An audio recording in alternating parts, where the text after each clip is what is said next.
At 04:18 hours local time, a fuel tanker exploded on a muddy dirt road in southern Ukraine. Then another. A wall of fire more than 130 feet high tore down the length of the convoy, and within minutes the black smoke would be visible from 9 miles away. Seconds earlier, this had been a Russian Lifeline: 50 fuel tankers, 35 ammunition trucks, 12 armored escorts, nearly 300,000 gallons of fuel, and 420 tons of artillery shells, all of it racing toward Crimea. The convoy was 12 minutes from the Chonhar Bridge, just 7 miles from safety. It would never cross those 7 miles, because for the last several hours, someone had been watching it and waiting. To understand why this convoy mattered, you have to understand what it was carrying. Every gallon of that fuel, every one of those shells, was meant to keep Russian tanks, guns, and armored vehicles on the Crimean Peninsula in the fight. This was not a combat unit, it was a lifeline. And after months of Ukrainian strikes on the R280 highway and the Kerch Bridge, this lifeline had grown thin. The main routes into Crimea were no longer safe, so Russia had been forced to move its most valuable convoys onto muddy back roads and rural tracks, small forgotten paths through the flatlands south of Henichesk, winding toward the Chonhar crossing. The convoy commander believed he had built an almost perfect plan. He had sent a decoy formation, heavy with air defense and armed escorts, up the R280 loud and visible, designed to pull Ukrainian reconnaissance drones toward the highway and convince them the real supply run was still moving there. Meanwhile, the fuel and the ammunition slipped quietly onto the dirt road, invisible, or so he thought. What he did not know was that Ukraine had already expanded its ambush zones onto exactly these bypass roads. At 4 camouflage positions along the corridor, Ukrainian drone teams had been waiting for hours. They watched the convoy roll past. They did nothing. That was the trap. And the trap was not a weapon. It was the ground itself. Just ahead, the dirt road ran tight alongside a stretch of marshland to the west. On that strip, the 12 armored escorts could still swivel their turrets, but they could not spread out, they could not maneuver. All Ukraine had to do was wait until the convoy committed to that narrow corridor. So both sides were now watching the same clock. The Russians counted down 12 minutes to safety. The Ukrainians counted down the same 12 minutes to the moment they would strike. One clock, two opposite meanings. But the instant those first drones powered up, something riding on a Russian escort truck caught the signal, and Ukraine's careful ambush was suddenly the one in danger. 40 first-person view drones powered up at almost the same instant. In 2 seconds, their motors screamed from idle to full revolutions. High above, reconnaissance drones had been tracking the Russian formation the entire time, feeding target coordinates back to the control teams. On their screens, the convoy stretched nearly 270 yards down the muddy road, tight and slow and utterly exposed. 12 minutes to the bridge. Ukraine had one chance to close that road before it opened into Crimea. But the moment those 40 drones came alive, they lit up the sky in a way no camouflage could hide. On a communications truck rolling with the convoy sat a Russian electronic warfare system called Repellent-Patrol, a machine built for exactly this threat. Its job was to hunt drones by their radio emissions, and 40 control and video links switching on at once was the loudest signal it had ever heard. Within a 6-mile radius, the entire spectrum bloomed with matching emission clusters. In 4 seconds, Repellent-Patrol fixed the direction of the transmissions and pushed the data to the convoy's command post. Here is what that system could do, and what it could not. On paper, Repellent-Patrol is devastating. It can flood the common control frequencies that FPV drones depend on, drowning their signals in noise across a wide zone. And it did. On the screens of several Ukrainian pilots, images began to stutter, latency climbed, data packets dropped and dropped again. But jamming a signal is not the same as finding the person sending it. Think of a choir singing in a dark room. You can clap your hands over your ears to muffle the sound, and you can even tell which corner of the room the voices are coming from. But muffling the noise doesn't tell you which singer to point at. Repellent-Patrol could tell the Russians roughly where the drone signals were pouring from.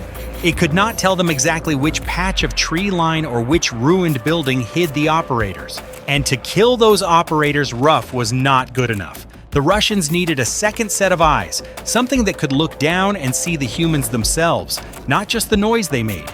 That set of eyes was already in the air, circling silently at 8,000 feet. At 8,000 feet, a ZALA 421-16E reconnaissance drone tilted its camera cluster toward the marked zone. This aircraft carried both an optical and a thermal sensor, and it swept them slowly along the tree lines, the abandoned structures, the camouflaged hollows on either side of the road. A few seconds later, the heat began to bloom on its screen. Controller batteries, warm from use, signal amplifiers, motors that had just been running, and the bodies of the operators themselves glowing faintly under their netting. One by one, the ZALA marked each position. Then it handed those coordinates down the chain. And here is where the Russian trap revealed its full shape. 9 miles behind the convoy sat a battery of two S-19 Msta-S self-propelled guns, 152mm barrels already loaded with Krasnopol M2 laser-guided shells. These are not ordinary artillery rounds. A normal shell is thrown at a spot on a map and hopes. A Krasnopol chases a reflection. The ZALA overhead would paint a Ukrainian position with an invisible coded laser. The shell's seeker would catch that glimmer in its final dive, and it would steer itself down to within a few feet of the mark. Watching over the whole exchange was a Yastreb AV counter-battery radar scanning for any Ukrainian gun that dared to fire back. 3 systems, the eye, the fist, and the shield, locked into a single closed kill chain. The operators flying those 40 drones had just become targets themselves. The 2 Ukrainian teams closest to the convoy had maybe 100 seconds before the first shells landed. And they knew it. The jamming had spiked, the warnings were screaming, the pattern was unmistakable, the enemy had found them. So they did the one thing that could save both the mission and their lives. They gave their drones away.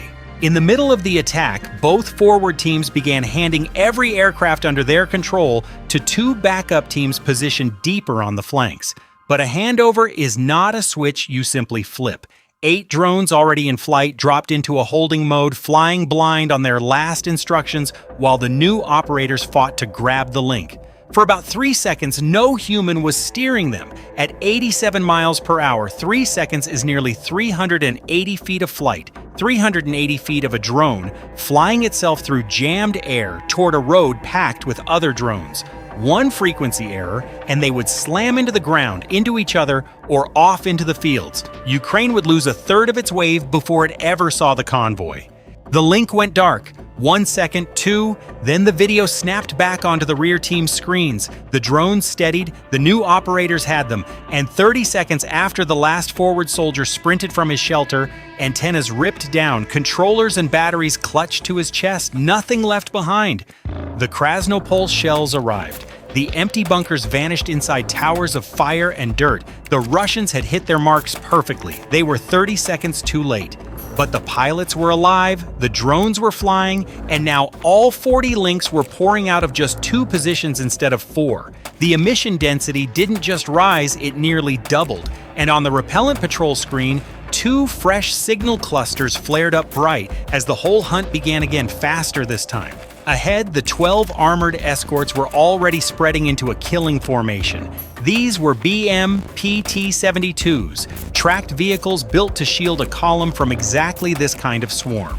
One took the lead, one locked the rear, and the other 10 split evenly down both flanks, crawling easily across the mud that would have trapped a wheeled truck. Each one carried twin 30mm automatic cannons, and as the first drones closed in, those cannons opened up together. Bursts of fire ripped across the sky above the road. It was not a perfect dome. It didn't need to be. It only needed to be a wall. The lead drones from each direction hit that wall first. One was torn apart as it dropped below 300 feet. 2 more vanished in the next burst. One isolated target after another was spotted, tracked, and shredded before it could reach the trucks.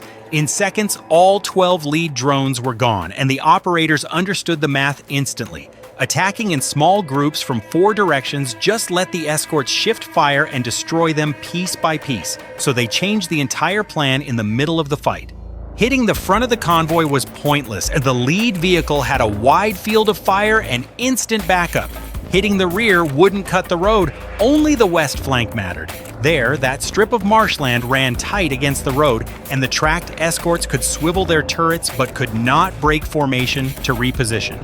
It was the exploit, cashed in at the last possible second. If all the drones pressed into that single point at once, the BMPT-72s could still turn their guns. But they could not maneuver, sort targets, and divide fire against dozens of aircraft weaving across 4 different altitudes. The order went out. 28 drones from all 4 axes turned west as one. The eastern group curled around the head of the column.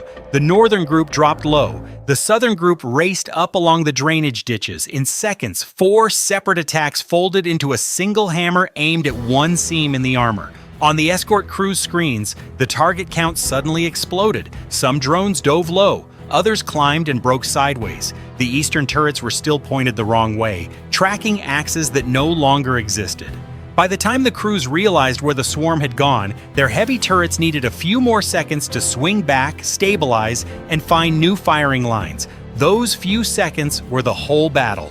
12 drones split off and dove straight onto the escorts guarding the seam.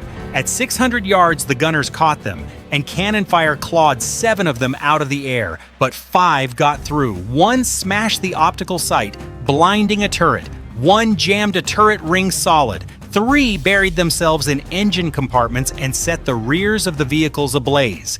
In under 8 seconds, 5 BMPT-72s were finished. The gap in the wall tore wide open. 16 drones poured through it. Some were caught even now, shredded at 200 yards, buried in the mud at 80, but 4 made it. 4 dropped to 30 feet and charged straight into the convoy. The first slammed into a fuel tanker mid-column, its warhead punching through the thin steel skin and igniting tens of tons of fuel. A pillar of flame rose in an instant. The second struck an ammunition truck, and the blast touched off the 152mm shells stacked in its bed. A shockwave that flipped light vehicles and threw red-hot fragments more than 200 yards, punching into the tankers all around it.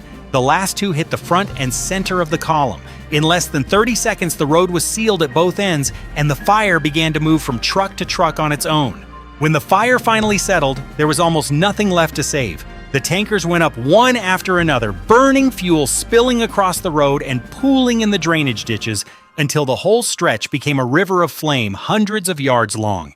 As the heat reached the ammunition trucks, the secondary explosions came in sequence, throwing fresh columns of fire 70 feet into the air. The 7 surviving escorts were trapped among the burning wrecks, some blinded, some gutted by fire, none of them able to move or fight. Nearly 300,000 gallons of fuel, 420 tons of artillery shells, an entire armored escort ring, all of it destroyed or abandoned on a dirt road 7 miles short of the Chonhar Bridge. Militarily, this was not the loss of a battle. It was the loss of a lifeline. Fuel and shells are not glamorous, but they are the blood a frontline runs on, and this was enough to keep tank battalions and artillery batteries on the Crimean Peninsula fighting for days. It never arrived, and it was destroyed by roughly 40 small drones, machines that together cost a rounding error next to the fortune in fuel, ammunition, and armor they turned into scrap. Strategically, the target was never really the trucks. It was the map. Russia had already lost the R280 highway and watched the Kerch Bridge become a liability. The dirt roads were the last quiet way into Crimea, and this ambush proved those roads were not quiet at all. There is now no safe path onto the peninsula, not the highways, not the bridge, not the muddy backtracks. Every route is watched. Every convoy is a gamble. That is how you strangle an army without ever reaching its front line. You make the space behind it just as deadly as the space in front. And maybe that is the strangest lesson of this war. For most of military history, the closer you got to safety, the safer you were. Here, it was reversed. The convoy was 7 miles out, 12 minutes from a bridge, from an air defense belt, from friendly guns. It was, on paper, almost home. But in a war fought by drones and the patient people flying them, those last 12 minutes were not the safest part of the journey. They were the most dangerous stretch of road in the entire war, and the Russians never saw it coming until the first tanker went up. If footage and analysis like this is why you're here, subscribe and turn on the bell. See, every breakdown we publish traces one of these strikes from the first signal to the last explosion. And here's the question I'll leave you with.